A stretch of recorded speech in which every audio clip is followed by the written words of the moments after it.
Welcome everyone to another adventure into reality. I'm your host, Andrew Bartzis, the Galactic Historian.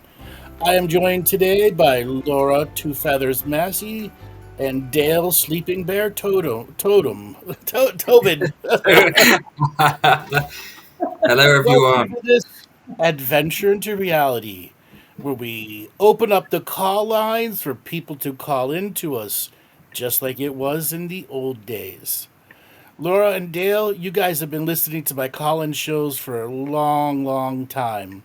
As we're waiting for people to call in, tell me what it was like for you guys to listen to shows in the old days. Yeah, it was great. There was always, you always got something from every caller. And usually it was something that was applicable to my own journey. I mean, nothing was wasted from any of the callers. It was really good. And then later on, I used to use it to try and develop my own psychic skills and my own reading of the Akashic record to see whether I was anywhere near what you were saying. So it was, yeah, we had, I don't know how many you must have had on, Andrew, over the years, but you've helped a lot of people over the years with Adventures into Reality. Oh yeah, thousands and thousands of hours. Ten years of doing it before I decided I had to take a little bit of a break from all the call-in shows. It was really weird hearing the music again just now. Yeah, it was. I was Yeah. telling you guys behind the scenes what it was like. All right, so for anybody that's listening right now, if you are in the YouTube or Rumble chat, you will see a link that says support Restream. That is the information of how to use your Restream, to enter our Restream room and be a part of the callers.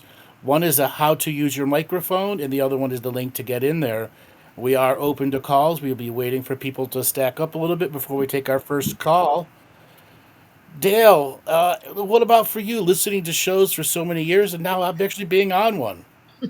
I'd say, well, when I used to listen to Adventures into Reality, I always had a pen and paper because I knew there was going to be certain nuggets you'd say, or there'd be like a unique situation, and I'd get something out of it. So for me, it's exciting because I used to stay up to like 11 o'clock or 12 o'clock sometimes at night. And when the show started, I was just awake and I didn't go to sleep till like 2 a.m. in the morning. So these shows, yeah, they've helped me out beyond words. And I think the best way to describe it is it was it's so exciting listening to all of these new teachings and everything brought forward. So it means a lot to me. It really did help me at times when I was going through what I was going through. I used to listen to this show and get nuggets of wisdom and inspiration for the next week. So I used to write down what I needed to do, what I learned from the show, and here we are today. I walk the talk and talk the walk, and here I am. Yeah, I know, Del. I used to like the first thing I put on in the morning, because if it was too late for me the night before, it would be the first thing I'd listen to in the morning. Yes. And how Yeah, many years did you do it for, Andrew? A long 10, time. Yeah. 10. Well, you've got to, I got to include 2012. 10 and a half years. Yes. Wow. And what does it feel like coming back to it now? I was telling you guys in the background, it feels weird. Like I had said, I had to take a break from doing all the call-in shows. It was getting repetitive for me. You get 10 depressies in a row. I'm like, Jesus Christ. Okay? And I have a nickname for you guys that are out there, Depressy. Okay? Or Doom and Gloomer. You can only give 110% effort so many times on a certain call-in show, and then we would get the nuggets, the diamond nuggets that would come through. Okay? And that's why I kept doing it, because there was a delicate balance. Even I knew when we'd get depressy after depressy, it was helping someone. Somebody was learning something somewhere. And I knew that the universe had its own mood. And then there were times, we got good followed by bad, followed by bad, followed by good. And then it's just such a almost chaotic mix of presentations. And, I learned to be consistent and stable all the way through. It was something that was built inside me. I know there's not very many other people out there that can maintain it for 10 years. Will it come back on a more regular basis? We'll see. I It, needed to it's take a break. I needed to have a new form of creativity for myself, and that's what I've done the last year. The last year with these new teachings. it's got such a, I'd say, like a legacy behind it. It's a bit like galactic history, all those different parts. It made such Yeah, an impact on so many different people. And then Andrew would have that moment where he'd go really in the flow. Do you remember oh that, yeah, Dale? Yes, Yeah. yes. That was awesome. You'd be completely in that space and just flow. And how you stayed sacred neutral, which is something that you do. I do try and be, but just to see you do it always over all that time, staying neutral. And I know you say that's how you read. That's how you read the Akashic records. You can't do it unless you are sacred neutral. But that is quite a challenge to learn that. To learn that especially when you skill. have to give tough love to somebody. Yes. That was Yeah. probably the most challenging part. And the roasting developed out of that having to deliver tough love in a neutral state. Because you Yeah. get somebody is overwhelmed by whatever subject matter is going on, and they're instantly defaulting to ghosts. And I don't see any ghosts around them. And I go, there are no ghosts around you. Now what? Can we get to some truth of what's going on in you? You've reached a state of paranoia, or you've reached a state where you're looking for everything that's wrong, and that's where you're smelling the mouse fart next door.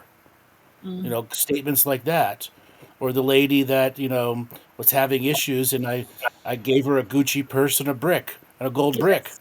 Okay, Yes. to take out the entities until everyone in the chat room was whacking every entity around them with a Gucci purse and a golden brick. Yes. Okay, Including me. Yeah, that was a superb teaching.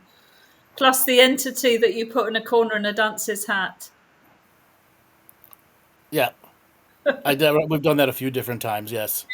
Yeah. Okay, There's some so I see very we got our first caller here. Amaranta, are you there? Hey, Hello. hi, Hi, who's hi. that with you? Andrew Bartzis. Oh my gosh. So it's been since the Lance White days. I've been called on your show many times. And since the last time I've called in, I've had an offspring named Iban. Ah, hello. Iban is, Hello. yeah. So I just wanted to introduce you to my. Oh, beautiful. Oh, How old is he now? I can't hear you. Are you muted? I can't hear you still. Okay. Got somebody calling in?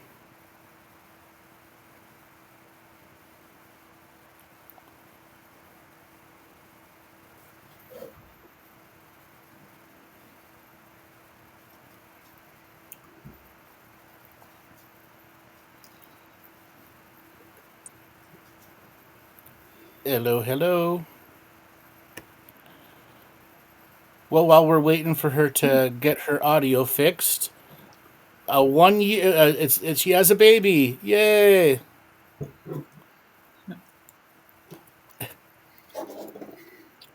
All right, she's gonna. Does anyone hear me? there you Yeah, we can go. hear you now. Yes. Excellent. Thanks for your patience. So he turns 1 on the 20th of December. Oh wow, beautiful. Thank you. So how have things been since we talked last? Well, I have been going through a lot of change, a lot of work too. I completed a 2 years worth of a course and became intuitive clairvoyant. I'm a minister, ordained minister through the Church of Natural Grace, and did many psychic readings during the course of 2 years for the public in service to others, and at the same time looking at the matching pictures on what people are bringing up in their lives and seeing how it applies to my life. And Mm-hmm. ironically, during the course of that work, one of the callers that we had was talking about being a middle-aged woman who had tied her tubes So we did a healing about, needing a perfect picture in the world, in your life, in order to bring forth a family. So once I destroyed those contracts, I conceived. So here's my magical Oh, baby. beautiful. Thank you. Yeah, and he has Mayan and Panamanian Kuna native culture. He's waving hello. Ah, So he has indigenous background, and he's very. I've been told he's like an old soul with a lot of wisdom in his eyes. So we just oh, wanted to say. he's an old soul, but he's actually in the alpha generation. Mhm. Okay. So millennials beware. And what does that mean to you, the Alpha Oh, generation? that means he will not deal well with people who are not emotionally stable. Okay, He will dominate them out of instinct. that sounds good. No, it'll be challenging because they will be in their 30s when he's in his teenager. They'll be in their young 30s as he's growing older, and the level of confrontation he's going to have is because they're not emotionally balanced, and he'll be emotionally balanced from birth. And he's going to be a teacher to a lot of them. He is pretty well composed and well behaved. Oh, he'll be But fine. He's a classic alpha. The thing is, once he gets to be a teenager, what you're going to discover, he's not going to take shit from people. He's going to call people out on their emotional instabilities and inabilities to be stable and normal. okay, that's good. Okay? Yes, very But he's cool. going to be a leader of all the alphas. He's going to be an alpha pack leader. All right. Yeah, we named him Iban Liwanu. Liwanu is a tribute to the territory where I have roots in, which is Miwok land, aka Ohlone land, aka San Francisco. Hmm. And so it's growl of a bear. So when he was in my tummy, we had a lot of bear synchronicities and bear references. So he came out growling, so we gave him Uh, growl of the bear. so in the background on our bus tour, I was nicknamed Snoring Bear, Nice. and since then, Snoring Bear has come up with many special teachings. So bear medicine has been a very powerful aspect of my growth since I was a very young age. Also, Very cool. yes, the bears have awoken, Yes, they have. and now they're hungry. Yes, absolutely. There was a beautiful thing that happened because I lost my mother when I was 6 to violence, unfortunately. Her name was Gladys. So she was a very doting mother and would have loved to be a grandmother. Ironically, I have this piece of jewelry of hers. I don't have a lot of jewelry of hers, but one of them is an Egyptian ankh. And Ivan's belly button has the shape of an Egyptian ankh. So Oh wow! I wanted to ask you what your vibes were about that. So when children come through with marks on their belly button, it represents the many dozens of lifetimes the mother and the child were bonded for a higher purpose. It's like a special stamp that comes through, that comes up on the belly button. The fact that it's in the shape of an ankh means it's a symbol of power between the mother and the son, or the mother and the daughter, or the mother and the children. And that particular power represents the journey you went through to be able to be pregnant, the journey you went through to become a professional psychic, and actually doing that as a career versus doing something else. Meaning that's going to be as part of his fundamental energies. He still needs to be a kid growing up. Remind you of that before he has to get open to all the spiritual world. Let him be a kid for as long as he can. Okay? And you just watch the skills come out and you teach him the basics of how to keep his life clean and let him get the experience of faith as he grows. Because it's already built into him. You don't want him to start him too early or he won't be able to be a kid. Okay. Yeah, he was in my womb, while I was doing psychic readings for, Yeah, several. but that's part of why he has the stamp. Yeah, Okay? He came in knowing that he was going to do that. I see. Okay? Does that mean he's going to be a reader when he grows up? No, it means he'll have all those skills built into him and he'll decide what he wants to do as he grows.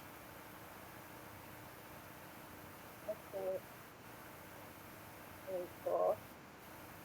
I've been going through sort of a challenge with mold in my life. It's been following me since like 2019, and I can't ditch it all the way yet. I've been trying really hard. I've become hypersensitive to a certain species that I lived with in a tiny home, and trying to clean it up, and it just it's still lingering, and it's still kind of gives me a lot of body pain when I'm exposed to it. Do you have any ideas on how to break that contract with this mold? Because I've been working on So that. first thing first, you said it's mold in a tiny home. I've moved out of the tiny home, but yes, that's when I first got all of my belongings infested with the mold spores, is when they opened the ceiling and the landlord didn't resolve it in the right way. Okay. And since then, you've been having ongoing sensitivity to its growth. To it, is it still mold sporing around you? It's kind of in our belongings. So a lot of my stuff that was in this loft, which is where they opened up the ceiling, went to a storage unit. So every time we get something out of the storage unit, we run the risk of bringing the spores home. And we try really hard to do the remediation as carefully as we can, but it's been, finding ways to creep back in. And then once something, rubs up against it, then now the couch is contaminated. Right. I've got. So Go ahead. is it just a standard storage unit that you have? Is like an indoor outdoor storage unit? Or, like, what kind of storage unit is it? Yeah, it's just a standard climate-controlled commercial storage unit that people rent. Okay, so it is climate controlled. Okay. So Yes. what you can do as part of the mold remediation is go get a small ozone generator and stick it inside there on a timer so that it turns on for 4 hours a day, once a day, and that will begin to kill the mold. The next thing you need to do is at some point you need to pull everything out of that storage container and separate it so that the additional spores have to blow out of it, and put a fan on it, on that stuff for a couple hours. You got to get the excess spores because that's what's going to keep keep thing going. Also, because it's in a temperature controlled system, the mold's always in a growth situation. So you got to kill it off or get rid of the stuff. And that's just an unfortunate part of mold. As for sensitivity to the mold, the best thing for you is being able to do hyperbaric chambers. Okay, that's interesting. I hadn't considered a hyperbaric chamber before, so I'll have to do my research on what that looks like. So thank you. Yeah. Okay. So there's a lot of places now that offer what's called mild hyperbaric chamber instead of the full 100% oxygen, and those will work just as good. A lot of chiropractors, doctors' offices have them in there, and you can go and get sessions on your own with that. It's a great way to get rid of mold sensitivity, if not the best way to get rid of mold sensitivity. And then ozone generators. That's the other thing. Have them in your spaces, your home. That instantly kills mold spores, and they get them so that it doesn't overfill your room up with ozone. So it's a delicate balance. And you can go online and find all different versions, from commercial level ones to, ones that just plug into the cigarette lighter in your car. We have one, and we've been using the car as sort of a zapping station. So I will continue to utilize the ozone. Yeah, but the thing is, the one that plugs into the car is so small, Yes. it's never actually doing anything to the actual mold of you're pulling stuff in and out of a locker, a storage room. Okay, that makes Like sense. it's so small. Ozone generators for the car are just there to get rid of smell, so cops can't say they smell weed or alcohol. That's all that it does. It just covers up smell. It kills the For smell. the rental cars, right? That's For the cool. rental cars, exactly. For all the shenanigans. Yeah. Okay, that's very cool. For your vehicle, the best thing to do is pull it up to your front of your garage and go grab a box fan, open up all the doors, and just leave the box fan blowing inside the car for about an hour or two. That'll simulate like you're driving on the road. That'll force all the existing mold spores to either leave the vehicle or embed themselves into corners.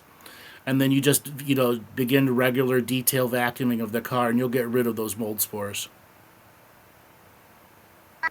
Okay, that's a good plan.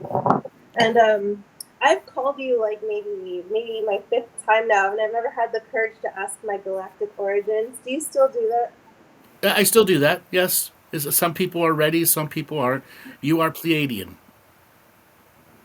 I figured as much. Okay. Okay. Now, a lot of people say you say Palladian a lot. Well, that's a big cycle of incarnation here, and a very common cycle of incarnation of people that have come here for the grander experience of what this awakening means for everyone. And the Palladian society in their homeworlds are going through their own sets of changes because new souls had to come in and take over the old souls' positions and elevate that culture. So you came in as an old soul when you were there, and then you came in as an old soul here, and that's part of the grander process of old souls having to go through these brand new, unique experiences on Earth with things like false light and whole false gods and all those other teachings that didn't exist really on other worlds the way they did here.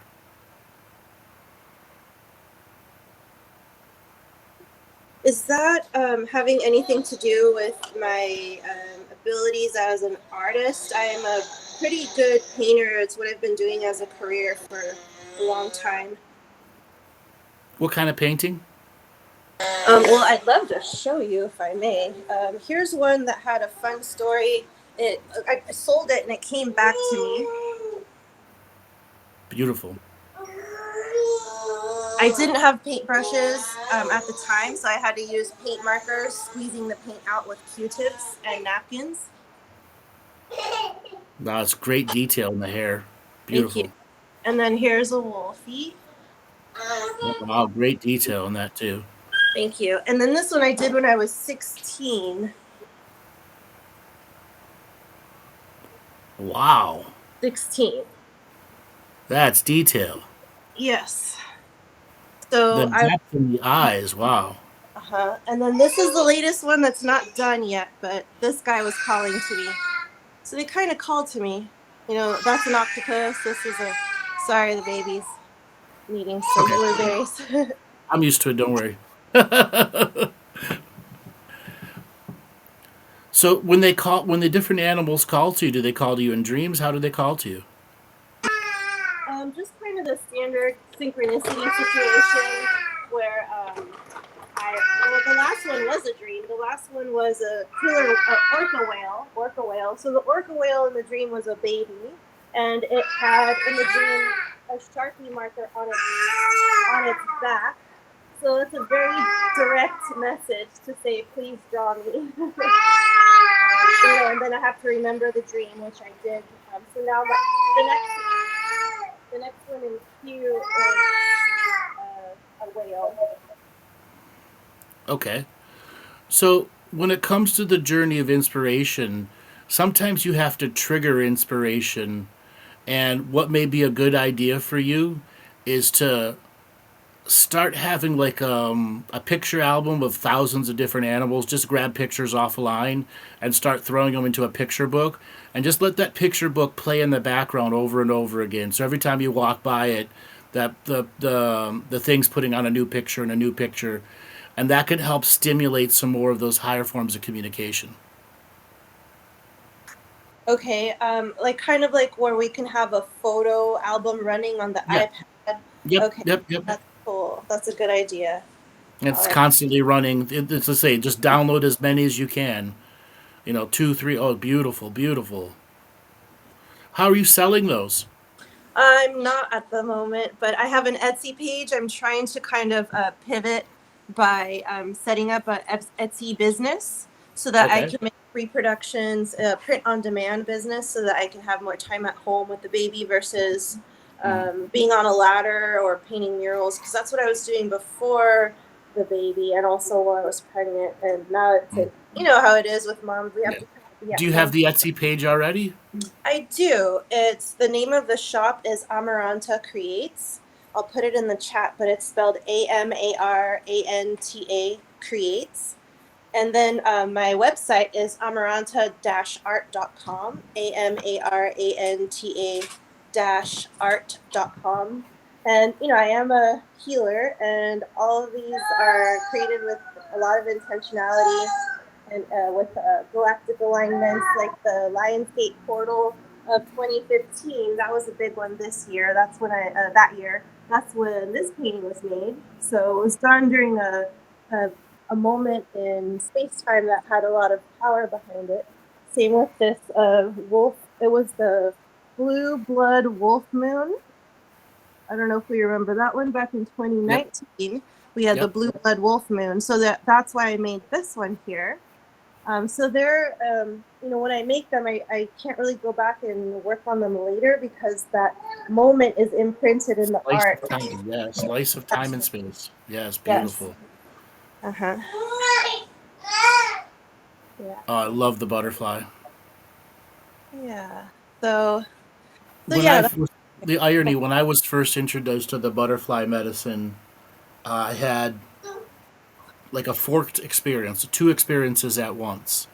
One, the traditional butterfly, and another version of the butterfly that represented joy in a very specific format. And it's the battle to get joy. And what I saw was a hummingbird that had armor on it, like a horse. Yes. Very interesting. And I would ride that hummingbird to the battle of joy. Wow. To force joy in myself. Not in others, but the battle for joy, the battle for happiness, because in a world of depression and doom and gloom, creating joy for myself. And that was the warrior of joy energy. It was really special for me. And it's one of those things that's just a fundamental part of me. And anybody that knows gets to know me on a private level. I'm a very happy, very joyful person. Not a lot of stuff sticks to me or gets to me. And I can just create joy instantly for myself. It's the greatest gift I ever learned. I love that. Yes, I try to, follow what you say about staying in that sacred neutral, turn off the news, the doom and gloom, and just be really present, because I find that the Creator gives me those opportunities to create joy in my own life without focusing outwardly on what everyone else has going on. I think it's not bad right now. So, yeah. Wonderful. Let's call. Thanks for calling in. Happy solstice, everyone. And happy solstice to you. Thanks for calling. Oh, beautiful baby. Lots of wishes. Best luck. Bye-bye. And to you. Thank you. Okay. Bye. Wow. Those paintings are amazing. Yes. Wow. Wow, a regular caller and then to see her with her baby afterwards. That's just, reminds me of why I did these shows. All right, Joel, we want to bring on the next caller?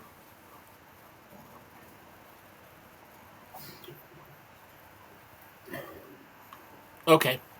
All right, everybody that is listening right now, go on into the chat room, and there is a link there that can allow you to come on the Restream room and have some personal time, a mini session with me. And all you little chicken shits out there, I'll call you out. I was waiting for you to say that.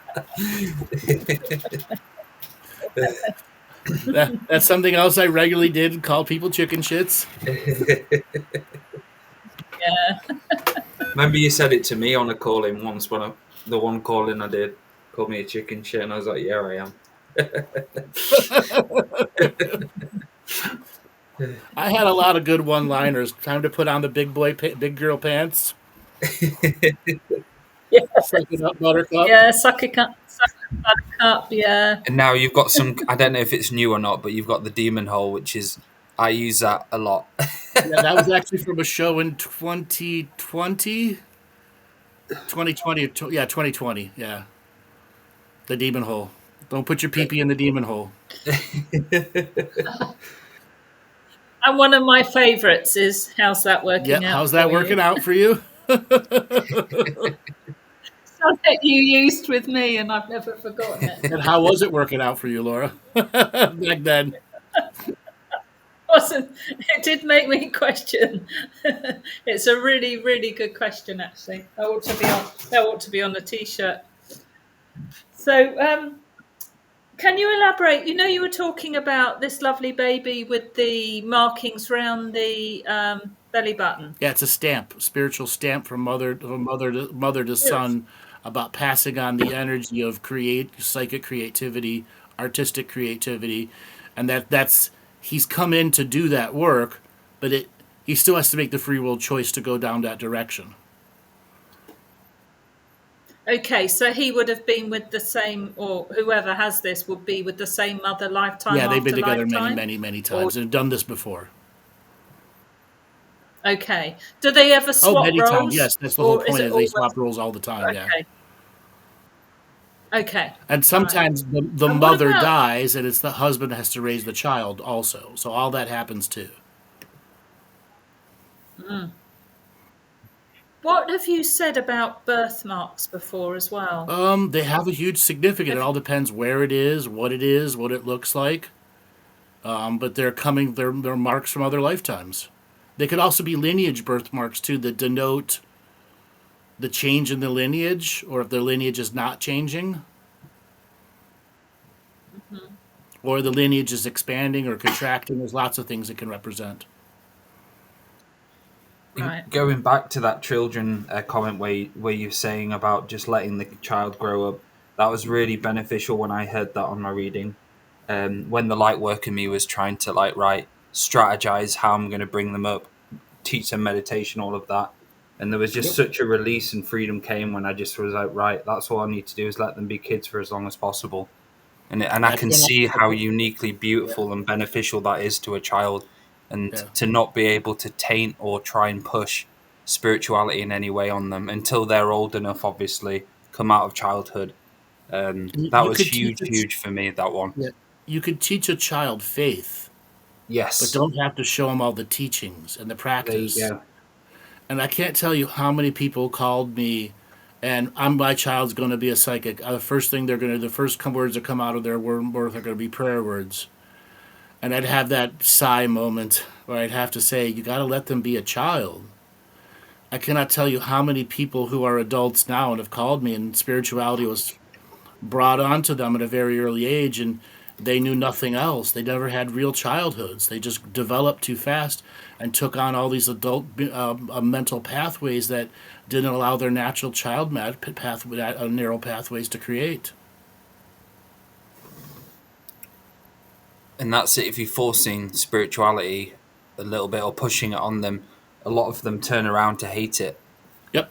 Turn around to hate it, and they go down a different path. Or they see it and they'll never see it as a career. Yes. Okay? It's always just something in the background that they deal with on their own personal time, but they want to be normal. Okay? And that's, for those parents who want them to be, super psychic, super this, they got to choose it. You can't force it on them like parents who want you to be a doctor before you're born, and you have no choice. You're going to be a doctor or a lawyer. You're going to go to what they want you to do. I think one of the best ways is just getting interaction with the natural world, isn't it? Oh, that's the best thing to do, is as much interaction with the natural world as possible. And what does that look like? Camping, hiking, fishing, mountain climbing, parachuting, fires, gathering woods, learning how to track animals, bird watching. Okay? Yeah. All the nature Well, stuff. more than just that, it's the passion of it. The passion to do it versus watching a TV show. Yeah. Or the passion to get up at 5 o'clock in the morning, pack the car, and go camping for the weekend. Okay? Planning ahead of time. And then there's, all the water sports. A lot of people see recreational water sports as not natural living. To me, that's a whole different form of natural living. Yeah. The water was a powerful tool. Like the kids in the indigenous ages had their canoes, their baby canoes, and had plenty of races and fun in the water. Okay? To think that they didn't was dumb. Okay? They may not have a power boat, but every indigenous kid around the world that had access to a water tried to make the fastest canoe in the world. Okay? the best paddle, whatever it was, the fastest. Racing is as old as the first profession and the second profession. People raced horses, raced birds, race. There's everything. And water sports are one of those things that are deeply, deeply ingrained into human culture.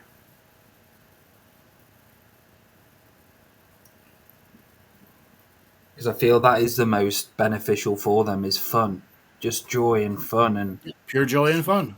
yeah, nothing You know, can. I made the relation above the warrior hummingbird for joy. I cannot tell you how powerful of a teaching that was for me, at a time where not life was dark, it was cloudy, gloomy, and not from what I was creating. It was just the way the world was at that time. Just the way the world was at the time, and it was before the internet. Okay, where you still had dial-up telephones. Okay. Well, Every night, Israel and Hamas were battling each other and we're expecting World War III. Okay, I was forced to watch the news every night, no matter what. I had no choice. Okay? I hated it, but I still had no choice. I had to watch it. It was the thing my parents forced on us all the time. Every election forced to watch the debates and the vice presidential debates. And I'm like, I'm never going to vote for any of these morons. They're all worthless. Okay? Okay, I understand politics and have a unique way to see it and perceive it and help others deal with it as a system of distraction that takes away from your ability to even have any form of natural living.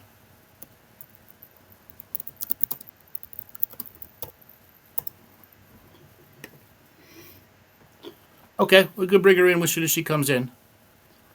And that's it. Was like, I think one of my favorite memories was going around the field playing, like, battles and hide and seek and stuff like that. Yeah. It's really special memories of playing hide and seek in the woods. Amy's right. That was another one of yours, Andrew. And now what? And now what? Yeah, Amy, it was. Saw a Palladian spinning. And now what? And now what? And now yes, what? so you've done that, and now what? Yeah. So we've got someone in the waiting room. We have Dee, so I'll just bring her on. Okay. Hello, how you doing? I'm mid-meltdown, I'll be honest. And the first time I've ever called in anything ever, but they'll encourage me to just try do it anyway. You want to put your camera by your face so we don't look at your ceiling? No, I really don't. Sorry. Okay, then just turn off your camera if you're sensitive. We can still hear you. Yeah, I don't even know how to do that. Is that off now? Okay. Yeah, you're off. Okay, where are you calling from? Where am I?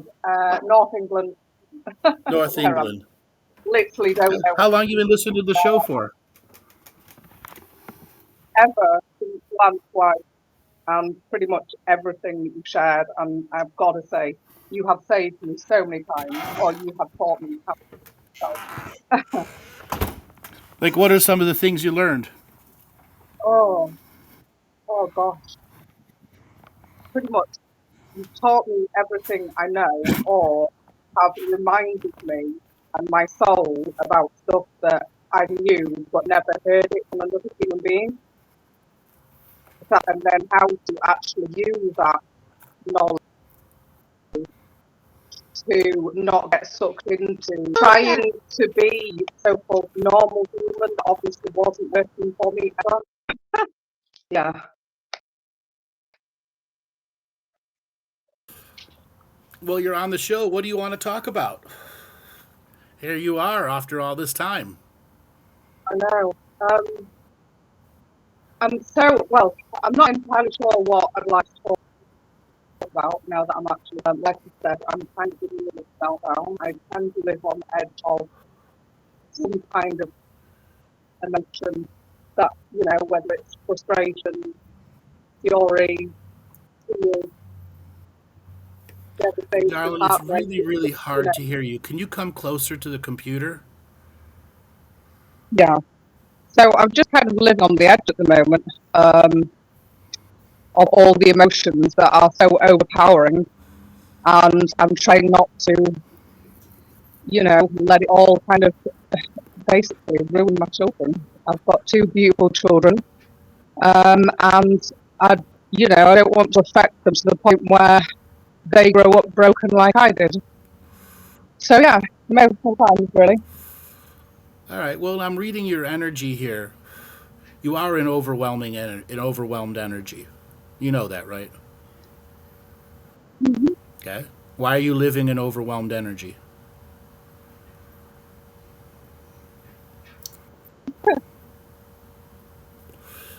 Because this is a choice. I feel No, like, because this is a choice. Overwhelming is a choice. is it? Oh, absolutely it is. At any moment in time, you can tone down the energies that are affecting you.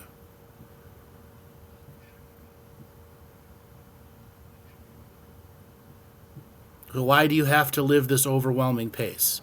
Because it's the way you were taught growing up. And you're not that child anymore. So what you have to do is have to have regular talks to your body about slowing down, not taking on and not onboarding so much information or anything from other people.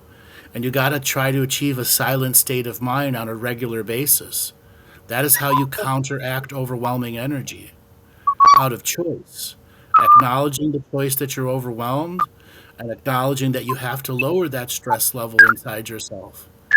Otherwise, what ends up happening is the trauma of overvigilance, and now never being able to take breaks for yourself. You have those two wonderful children. You got to let that be your motivation to be able to take regular time. And it's more than just 45 minutes in the bathtub in between raising the kids. You need to be able to recharge and rejuvenate your batteries on a regular basis. I don't know. I know that. It's really breaking up. How Yeah, far are you're you from breaking the up. internet? What's your? I'm Are you on right Wi-Fi? next to the Wi-Fi, but so Yeah, we can barely right next to understand the what you're saying. Wi-Fi. You're breaking up. Yeah, I hear you. Yeah, And we I can't agree. understand. Yeah, but we can't understand what you're saying. Your voice is breaking up.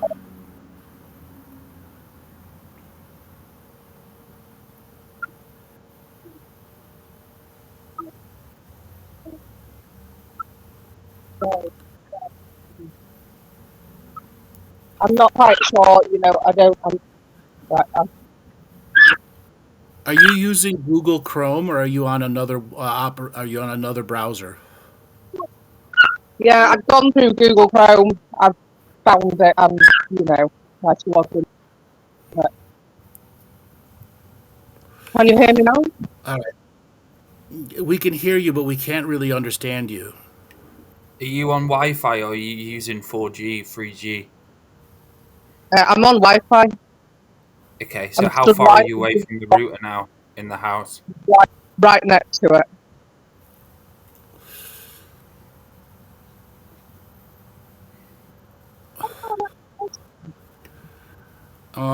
We could What try a about? little bit. She dropped. All right. Do we have anyone else in the waiting room? Yes, Paulina, which I'll Okay. bring her on. Let's bring in Paulina. Paulina, how's it going? Hi, do you hear me? Yep, we can hear you good. Yeah, good. The sound is the sound is a little double for me. I hear you like twice. Do you have the radio on in the background? No. That would be the only thing I can really think of that would be getting echoing. Okay, well, let's try this. So now, do you hear me now? Yeah. Yep, I hear you. You're good. Okay, good. Thank you. Yeah, I was thinking about ancestral karma. That's been coming up a lot for me lately, and a lot of clearing needing to be done for myself and also for my clients, coaching clients. A lot of ancestral karma being resurfaced. So I don't know if you could talk like what you feel and the energy from me right now, or just general conversation. Well, there's a little bit of both. The energy that's coming from you right now is about mastering ancestral clearing and the varieties that it's going to come at you in. Okay? Mastering ancestral clearing is knowing the fine print in the contracts that go way back and how the fine print is transferred forward to modern, more recent contracts.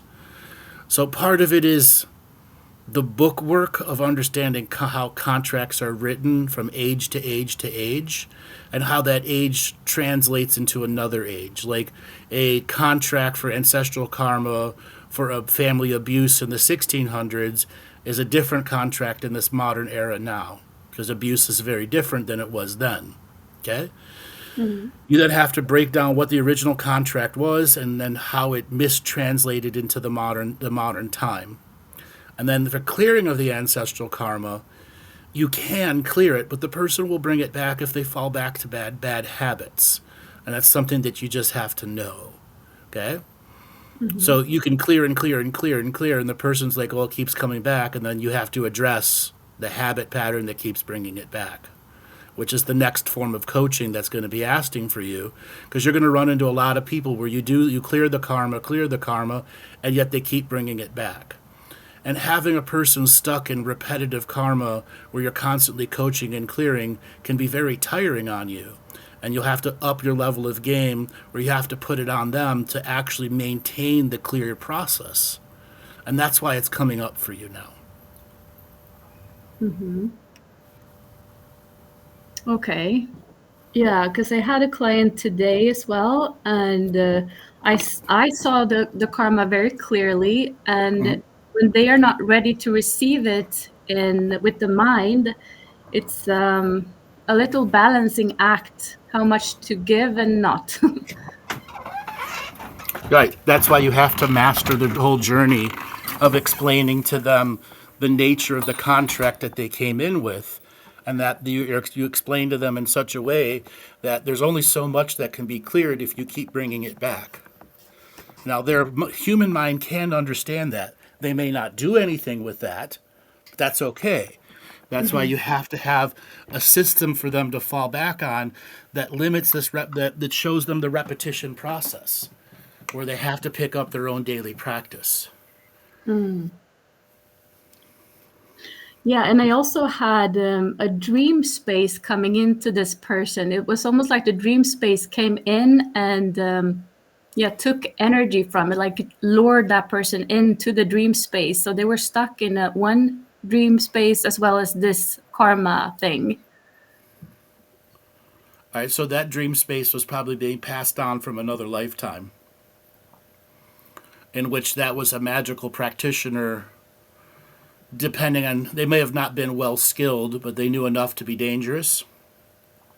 And knowing enough to be dangerous is not that you're dangerous as a weapon, you just know enough to get in trouble.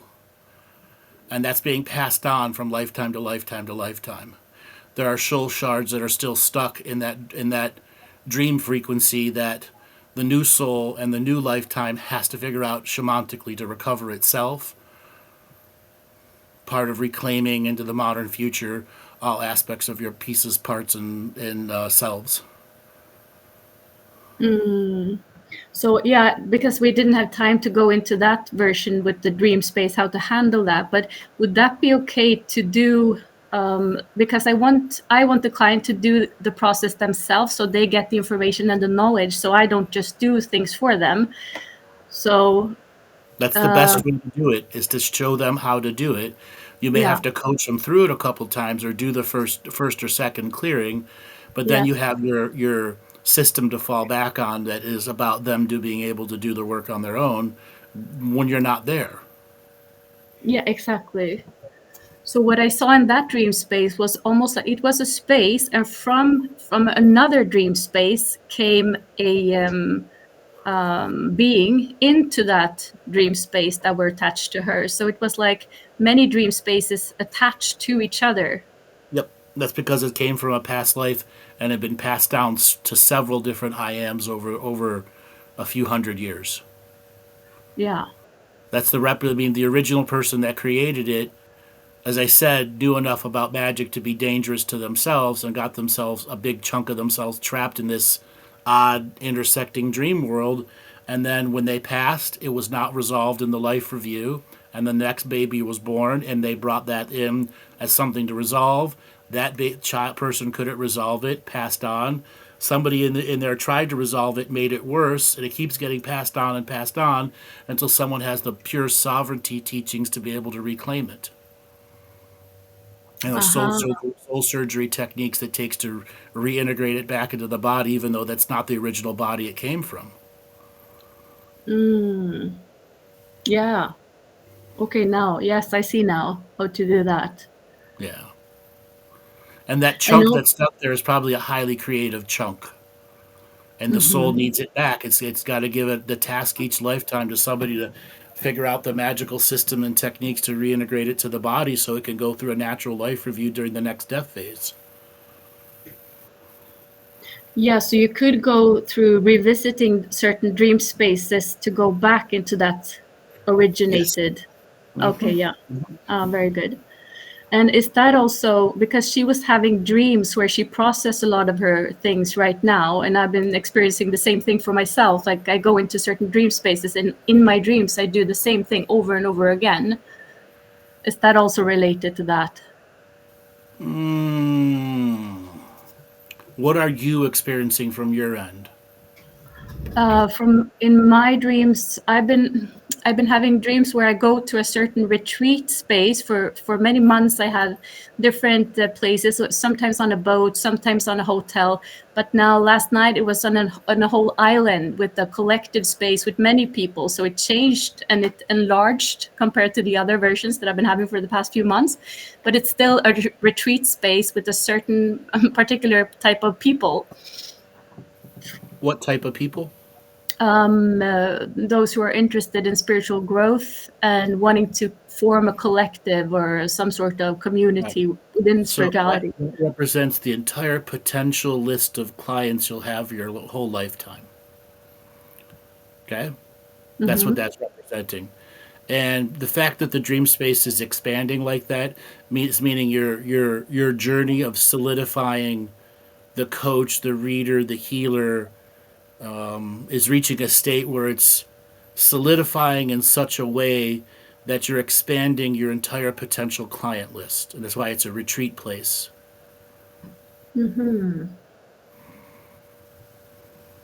Okay, yeah.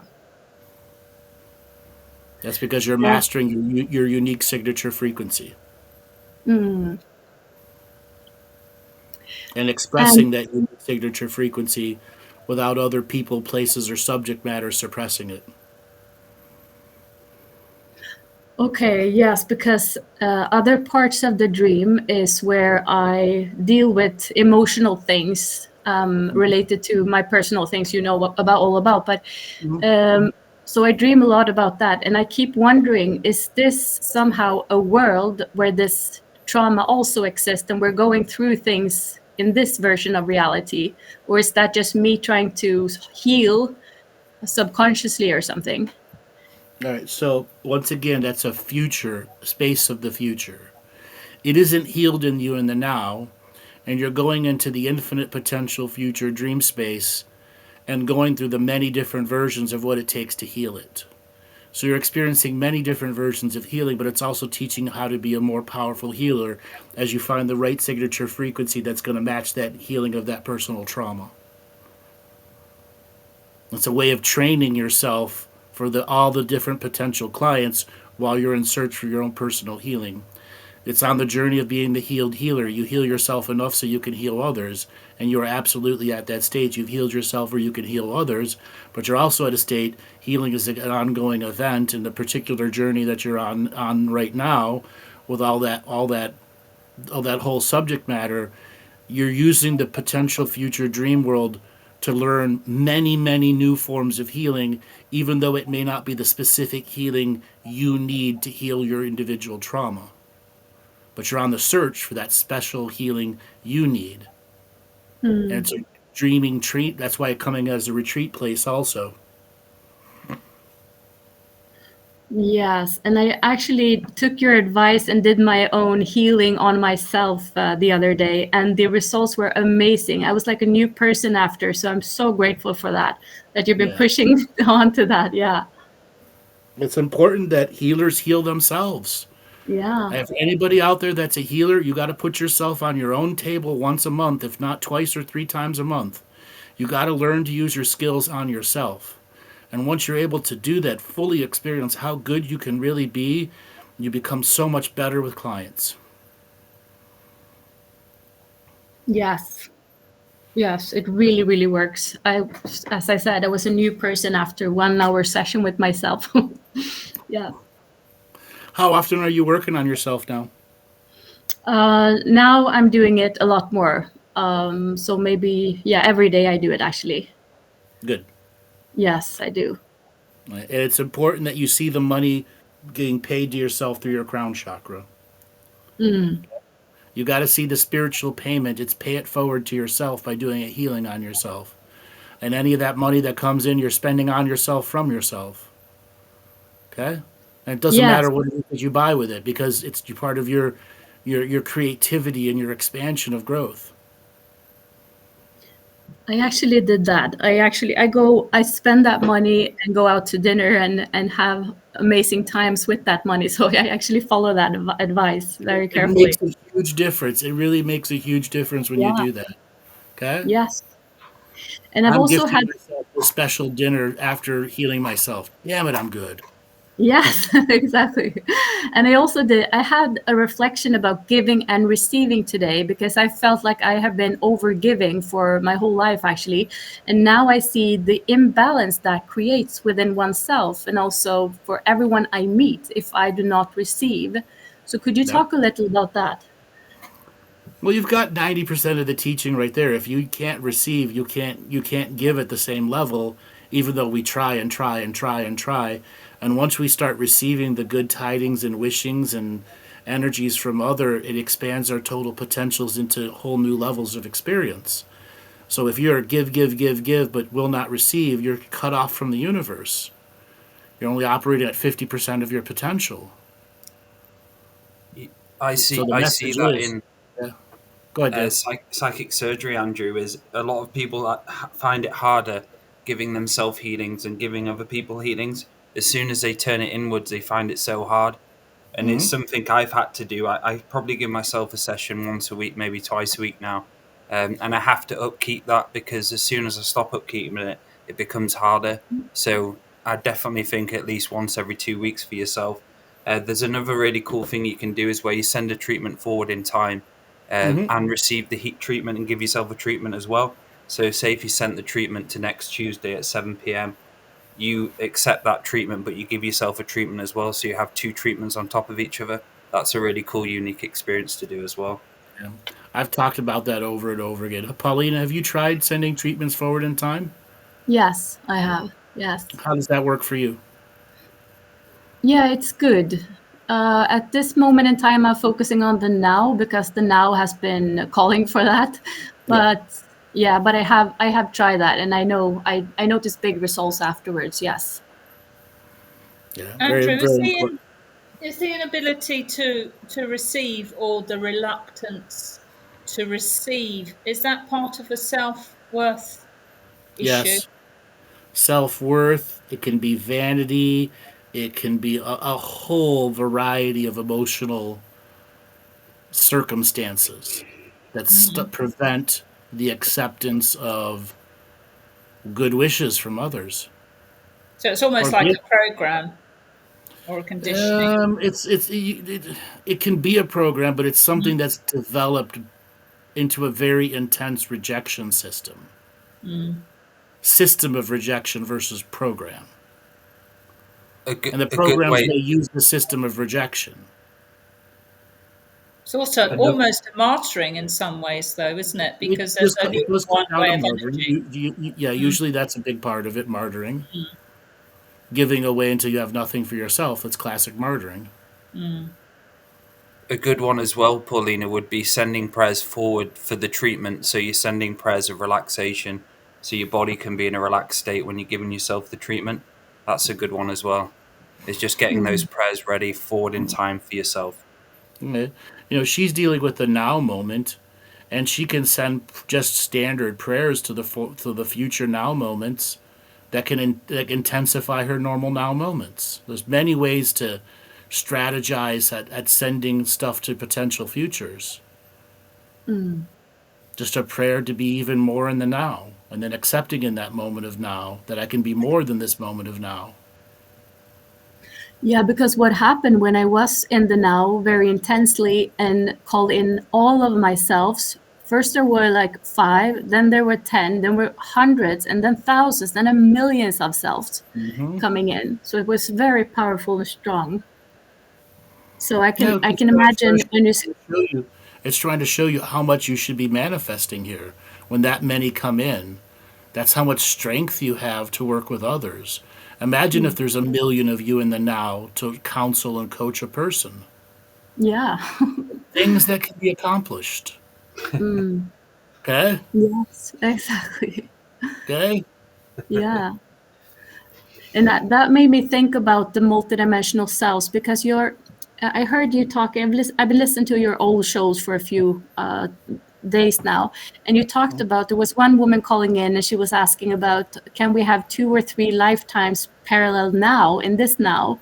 And you said you can have thousands, like you can have how many you would like. Could you talk a little about that? Sure. The average person right now is in a minimum of 4 human bodies and 5 to 6 animal type bodies simultaneously.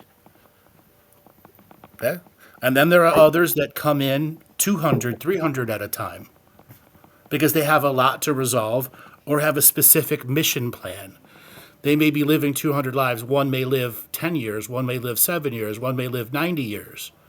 But they're there for a cycle of an age. Like from the turn of the century to the turn of the 20th, turn of the 19th century to the 20th century, 20 to 20th, 21st. And if you have parts of you that are living all throughout that age, you have age-based wisdom that gets very expansive for the soul. So with that, could you meet another version of yourself then? Yes, happens all the time. And fall in love with yourself and have children and offspring with yourself. Happens all the time. I remember you talking about. I remember we did. Was it a past life? Or it might have been in Scotland. Which I was really like when you said about past lives as well. It's not just this timeline and past lives from this life. It's all of the realities and all timelines in blended into one. And I was like, a holy fuck, ha ha moment. Yeah. Yeah. So how would you know? For example, for me, how many lives do I have parallel now going on? 235. All right. In different countries then. Well, hold on. 235, but we'll say 206 of them are human, and the rest of them are animals, dolphins, whales, bears, tigers, elephants, etc. And you're holding an ancient elder space for those particular animal communities.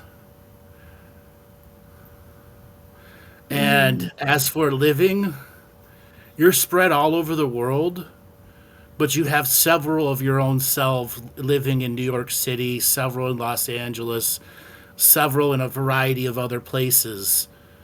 Have they met each other? A few have met each other, and they're friends. Okay? They're it's like you ever met somebody you're just a close friend with? That's a potential. It could be a copy of you, but it doesn't mean it is. Okay? And what does that mean when you're drawn to yourself in those other lifetimes? It's part of a bigger spiritual plan. What does the self have to learn about itself with different forms of contracts and different circumstances for each self? So that, because I've had a longing to go to New York and I feel at home. As soon as I come into New York, I feel at home. So is that part of the reason? Like there's a karma from the It's a draw, but you've lived in New York other lifetimes.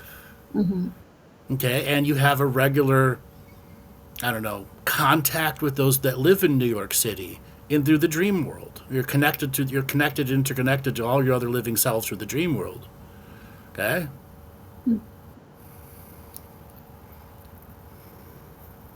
Okay, and the animal realms, you said I'm here to hold the space for that. What does that No, that mean? you're an ancient elder in those places.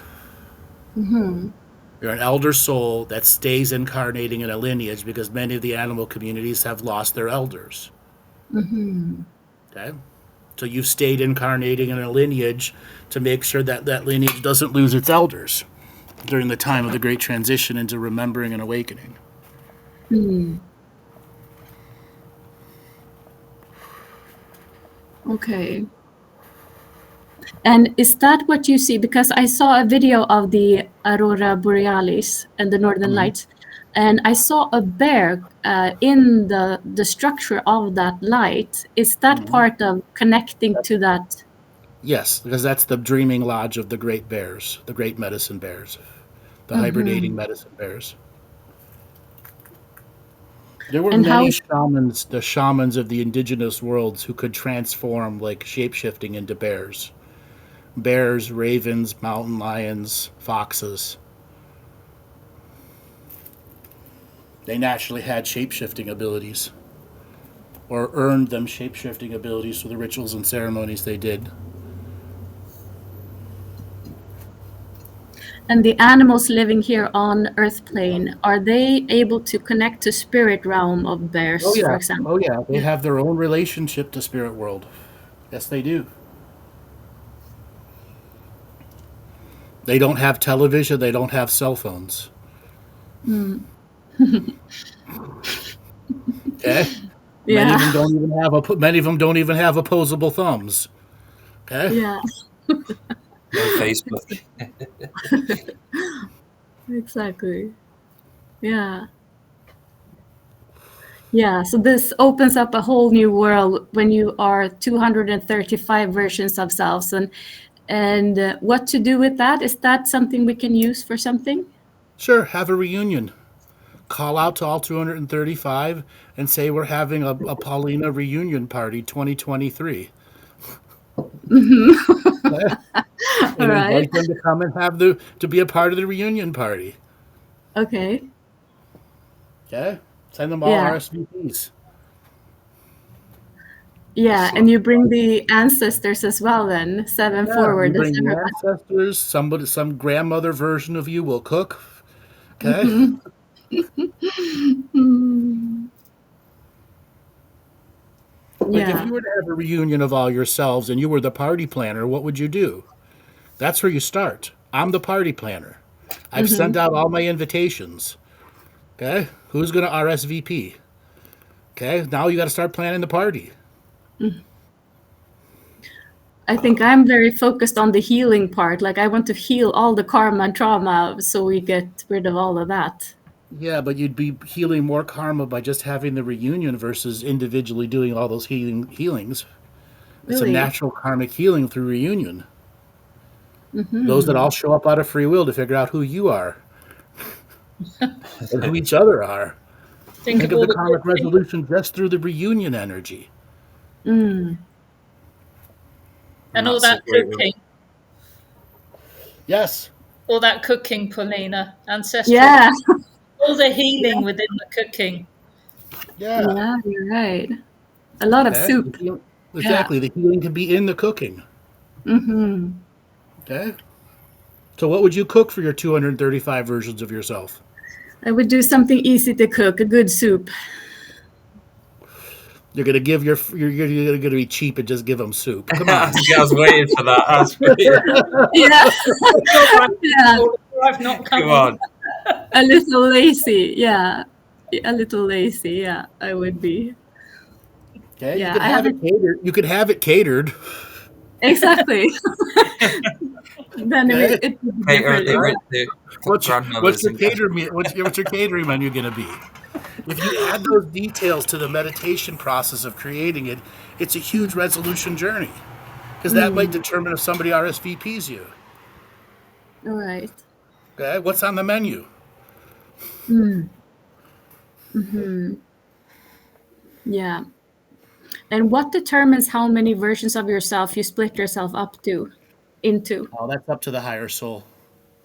What its bigger, unique purpose is for having that many lifetimes. So is it like you want to affect more of your surroundings or take more in of the learning? In your situation, there were certain soul families you had to be a part of, because if you wouldn't, they would have fallen apart.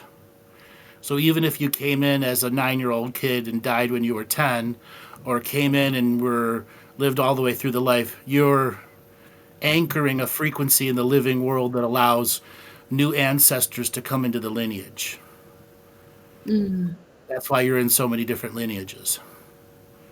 You're an anchor frequency in the inviting process to come and live in that lineage, and can not let that lineage fall to the wayside and not be occupied anymore and then fade out of existence. Or Is this extinct. is this what helps the elders to return now? Yes, the living elders in the physical bodies. Even if they don't know they're a living elder, that's many of your versions of yourself don't know they have this power. And don't even want to explore it because they're living the white picket fence life, which was planned from the beginning for them. They just needed to be a spirit anchoring the energy. So they are holding a certain vibration that spreads far out. Yes, very far out. That's why you're in so many lineages. Yeah, and I could feel that when I brought all the millions of myself into this healing session, I could feel my energy from this physical body expanding so much. Then I thought this must be, people must be able to feel or sense this vibration because it's so strong, people surrounding. So I'm guessing that's also how the other versions of myself are affected then. Or they're all vibrating the same thing, just all at a different level of power. And by you having the vision to bring them all together, was synchronizing everybody's vibration to be in syncopation, like an orchestra sheet music, from saxophone to piano to drums, etc. The orchestra of your many cells creating the unique music that's the many use. Is that like being your own hub of interconnectivity? Yes, it is exactly that, being your own hub of interconnectivity. Could you say something more about that? Okay, so hub of interconnectivity represents a state that we earn in awareness that allows us to connect to the 10,000 past generations and the 10,000 future generations and resolve karmas through the good work that we do this lifetime.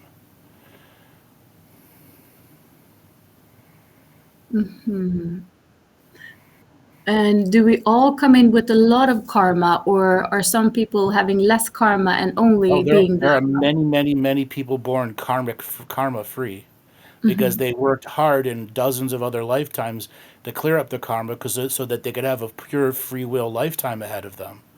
Free will to fuck up or free will to be great. It was their personal choice and there was no karmic influence. It's very common, like I said, very common for people to come in with no karma or tons of karma or a medium amount of karma.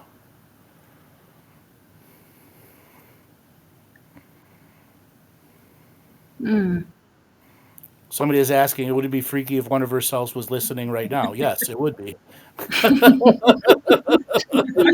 happened on other shows. You I have will say to, that. you have to ask them when they come to your party, Paulina, Yes, exactly. if they tuned in. Andrew, are the alpha generation more likely to have less karma or not necessarily? Oh, they're going to have very specific karma that challenges boomers to Gen X to Gen Y, Gen Z, and Zoomers and boomers. They're going to challenge everyone. They're going to attempt to be alpha male, alpha female. And I'm going to have the energy and the spirit contracts to back it up. But they still need our generation's wisdom. We have to learn from our traumas. And that's ultimately what we can teach the alpha generation so they don't have to go through the trauma to learn it.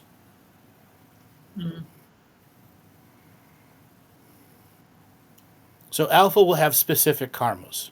Like, let's say they come into a family that has verbal abuse in it. What will end up happening is at a young age, that child will not verbally challenge, but emotionally challenge the verbal abuse. And as more verbal abuse is dumped onto that child, the more they will do to succeed in the world in spite of everything else. Yeah, I So no can. matter how much verbal abuse you want to traumatize that child with, you will only make them stronger in their life to be super successful. They will transmute the verbal abuse into success. Yes, I've seen that already in a sort of a stroppiness. Yep. Yep.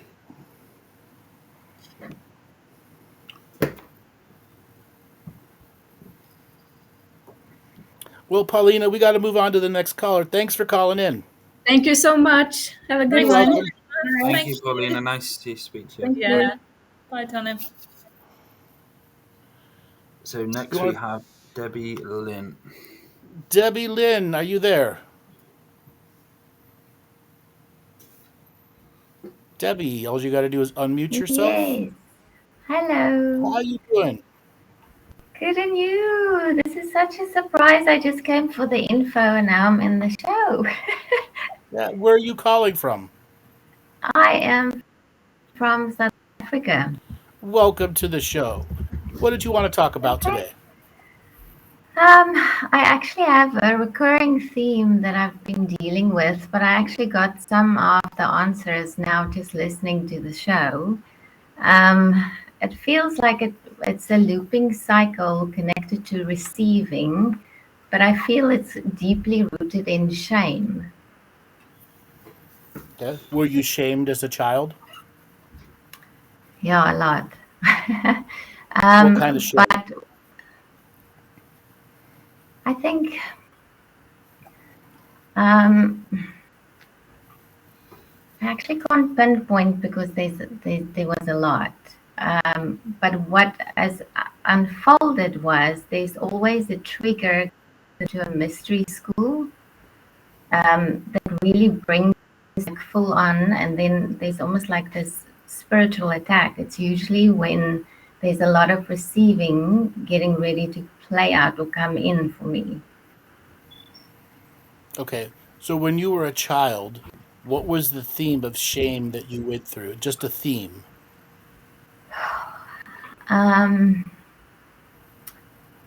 I think it started very young. Like I was 7 and my mom was murdered, and there was a lot of shame. I think Okay, that the I loss of took the mother. on. Okay. Yes, What but there about was a being story around it. Okay, what about just being a woman or a young girl? Was that shame Oh energy yes, put that on you? too. Yeah, Okay. yeah, from my father. Yeah, Okay. yeah. Now, as for coming to mystery schools, what was your first experience with a mystery school this lifetime? Well, this was 10 years ago. The first weekend was okay until they did the initiation, and then there was just everything went What wrong. school? What school was it? The Modern Mystery School. Modern mystery school. Okay. Yes. So essentially kicked out after the first initiation. Yeah, and then now, like in this year, I was re-looping back into almost like the same scenario. Okay. How much did they charge you to be initiated? A lot. It was a pyramid thing, for sure. Okay. That's why you got rejected, because it was a scam. And Okay. that's why you're feeling all this shame from mystery schools. You got scammed again. Lifetime after lifetime, mystery schools are scamming you and never giving you the truth of the teachings.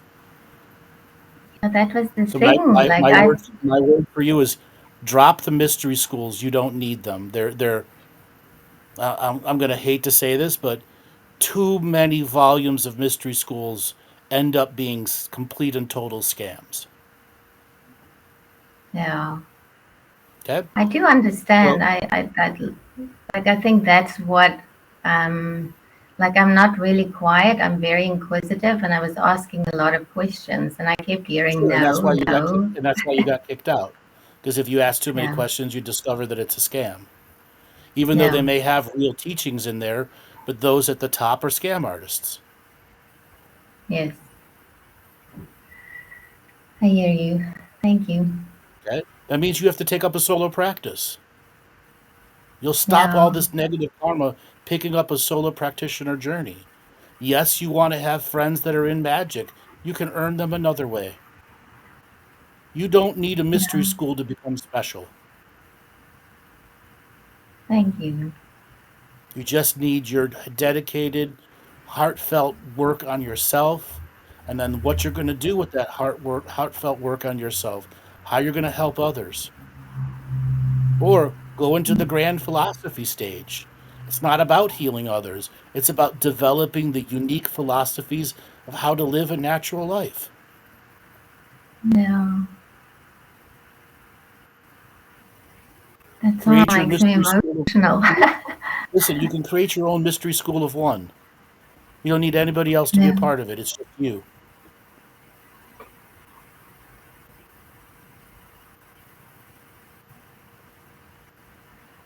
Thank you. What do you do for a That job? was easy. I'm a healer. I never intended to be like of service. I just started like after my traumatic life to heal myself. And in the last 5 years, I started actually offering healings. So I do shamanic practices and Egyptian Sikkim. Yeah, I love that. Do you do any sound healing work? I do. I had a monochord bed, but I'm very intrigued into like sound healing, like voice healing. Okay. So a number of your past lifetimes have singing as a profession. And meaning what's built into you this lifetime, if you were to go take voice training lessons very seriously, like as if you were going to train to be an opera person, as an example, take it serious, the level of healing you'll be able to do will be times 1,000. Oh my word. And I'm serious, times 1,000. But you need to learn the power of breath, the power of tone, how musical notes work, how musical scripts work, how music itself works, the reading of music of sheet music. If you were to take that truly serious and give it a few hours of practice every month or a few hours of practice every week and go take traditional voice training opera type lessons, you will absolutely expand as a healer. I guarantee it in you. Can I just tell you, you looped back to the shame that happened when I was 7. When my mom died, she actually bought me a piano. So I did piano from like 3 years of old. And I do understand sheet music. I was very natural at it. My dad remarried 2 months after she died. And my stepmom, that was the first thing she got to like let go of, was the piano and the lessons. Yeah. Mm-hmm. And that was the trauma from the beginning that took away your power of voice. No. Okay? Now you can get it back. And let me tell you something. You will have lost nothing, because the trauma of losing that was vital for you to grow. It made you into the healer you are today. Those traumas you went through. Okay? And now you can claim voice as the healed healer and become an even stronger healer. That's karma right there. You're welcome. That's karma being resolved right there. Taken away as a young child, and now coming back through voice lessons.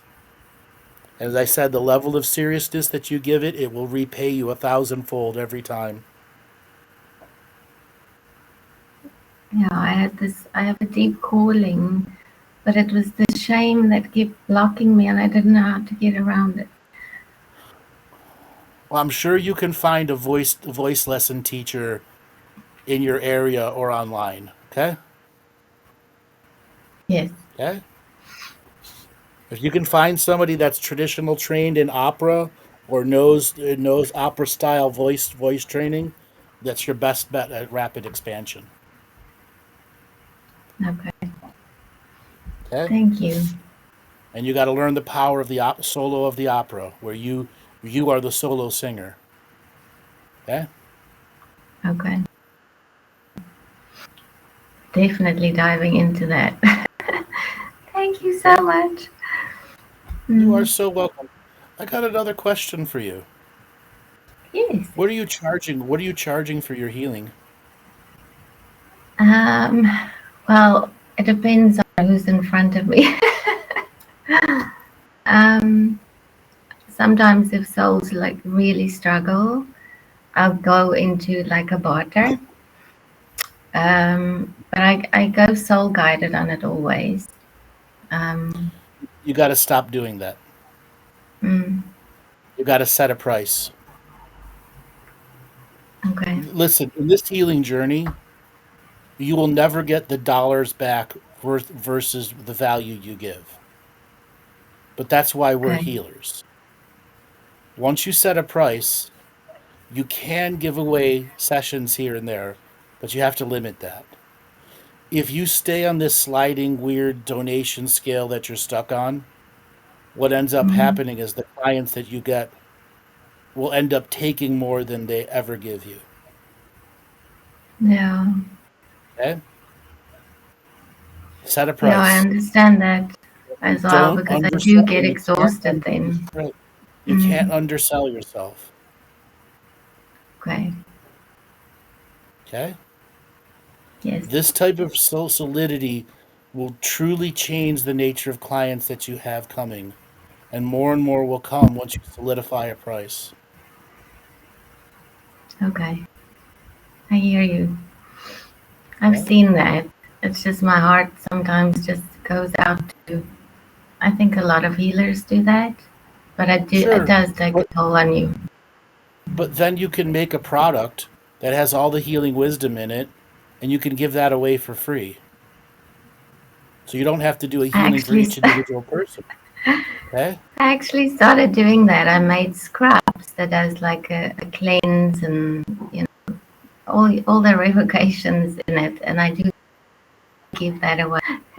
Okay? Now you can do a sound healing one once you start training in it more and more and more. Yeah. Okay? Yes. That then saves your energy instead of having to do an individual healing. It gives your multi-dimensional expression to be able to heal thousands. Yeah.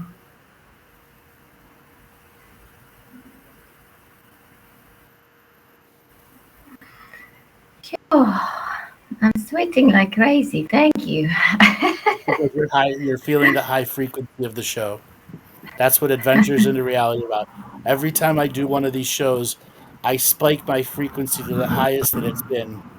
And imagine doing that for 10 years straight, twice to 3 times a week for a long period of time. Maintain my highest frequency through the entire length of the show. Because I do have something to say in the multidimensional world. Match me. Match my frequency. And that's why so many people are attracted to this show.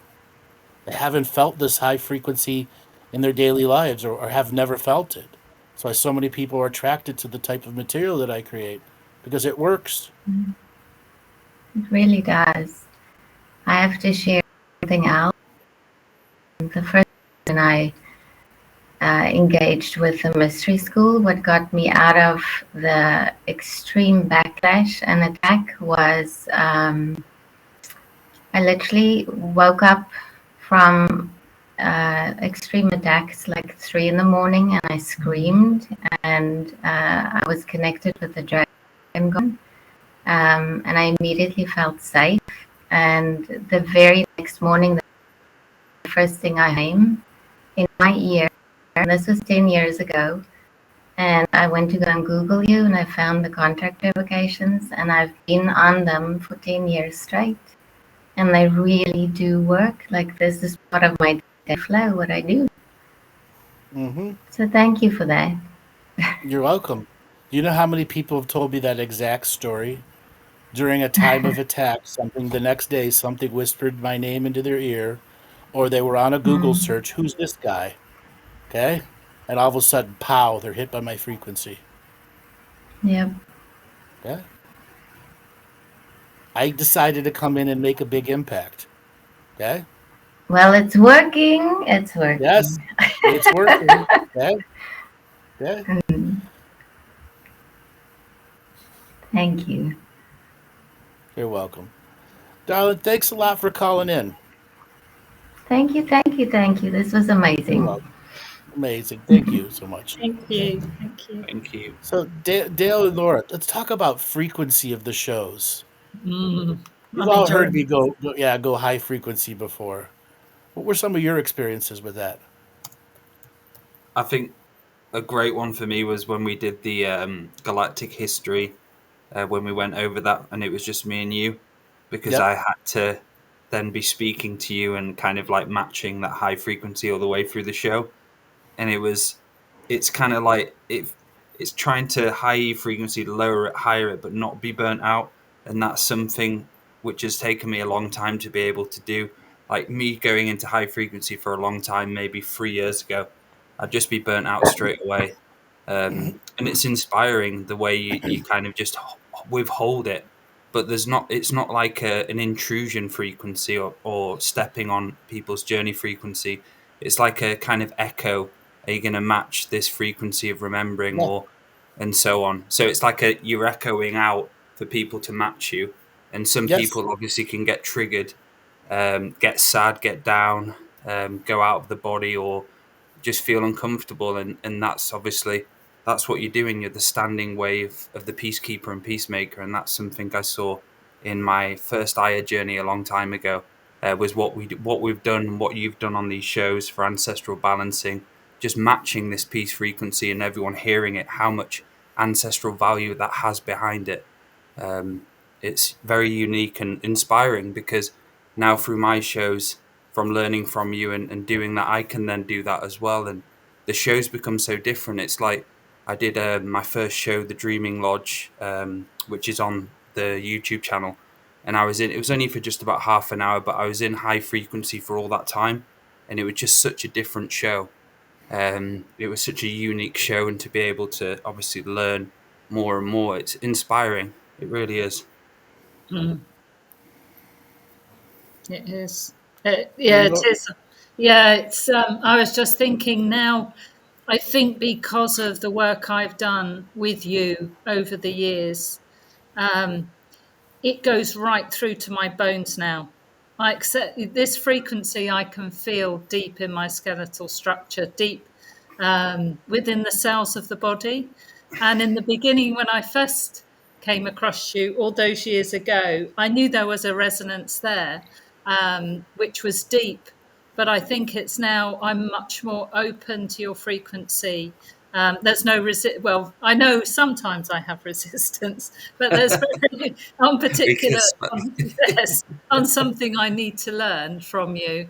But I'm so much more open to it, and I will come away from this show so totally inspired. I mean, you always inspire me, you know that.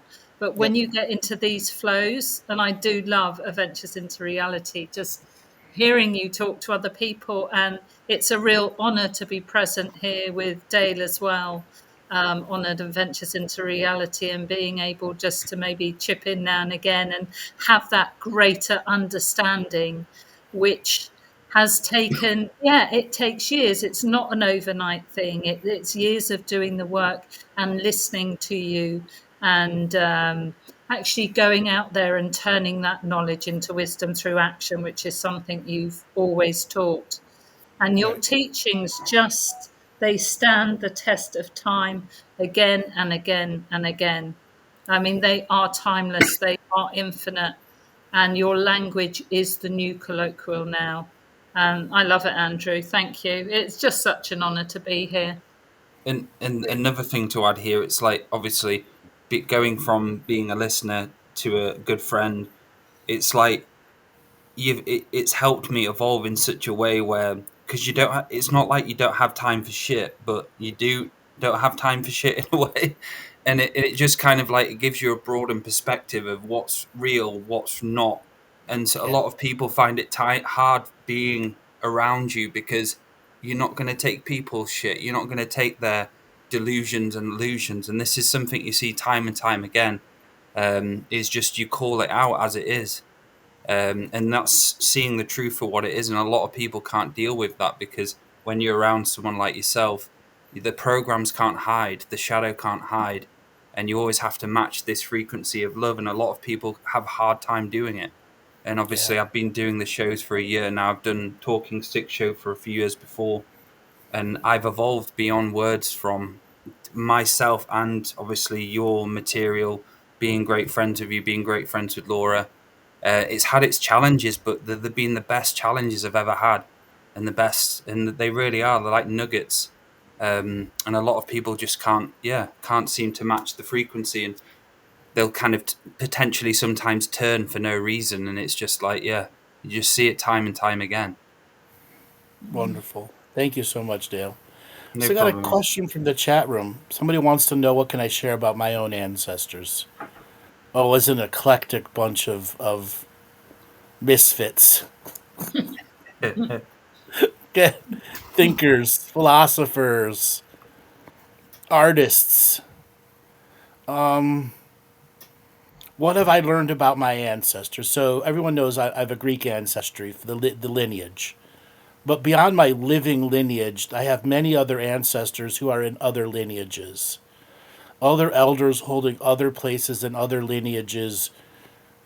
Some doing high spiritual stuff, some doing no spiritual stuff. But each has a specific, unique purpose when they came in.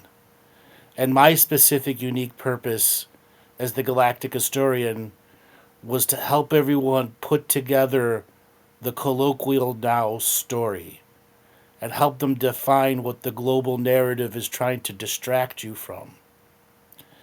And then a reminder that the skill sets to be special are very simple to learn. There's a whole bunch of basics to practice. And if you practice the basics till your blood boils and then practice them some more, there isn't anything in the most advanced levels you can do with ease. And part of my manifestation as this unique signature frequency being of the now was to show that anyone can do what I can do and more if they put their mind to it and stay connected to their heart. And when I look at those ragtag group of philosophers and misfits that are out there, I just realize I'm just another one of the big band of collective misfits fucking this world up as best as we can. Okay? Screwing up the programming of the system. Throwing a wrench wherever we can throw a wrench into any gear or cog. I'm a grandmaster wrench thrower. Okay? I have broken some of the most intense plans, and callers that have lineage-based curses and issues, and I could throw a wrench into them and crack down 10,000 years of curses and make it put back on the original creator that they never thought would happen because I have a random call-in show that they couldn't predict. Okay? Who could predict 10 years of random call-ins worldwide? How are you going to predict that? In an ever-evolving and changing world, with me in an ever-evolving and changing place, yet still a static frequency and standing wave in time. I'm a conundrum. I'm a conundrum wrapped in an enigma. Yes. Plus, they can't out-create your language either. They can try. But I take that as a challenge. Yeah, but yours is a certain frequency, isn't it? Oh, sure. That means that if they're going to come up with some really good bullshit, it better be really, really good bullshit. Okay?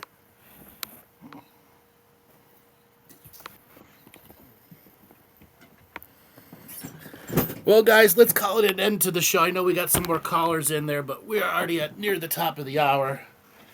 I want to thank everybody for coming and being a part of the Christmas Adventures into Reality. Adventures in Reality will return another day, another place, and another time as we put the tray tables down and the seats back to their normal position so we can get on with our daily lives. Laura, you want to give away for people to get a hold of you? Hi, yes, Laura2feathers@gmail.com with the number 2.